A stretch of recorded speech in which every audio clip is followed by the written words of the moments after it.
عاجل. وقعت هزة أرضية قبل قليل بالقرب من اسطنبول في تركيا.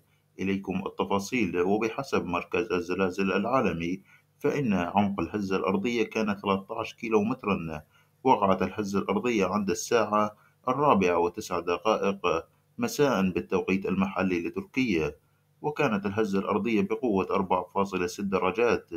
وتبعد الهزة الأرضية 84 كيلو مترا غرب باندرما في تركيا، وعلى بعد 24 كيلو مترا غرب بيجا. المناطق التي شعرت بهذه الهزة هي أدرنا، تشورلو، باندرما، باليكسير، جانكالي، إيفاليك.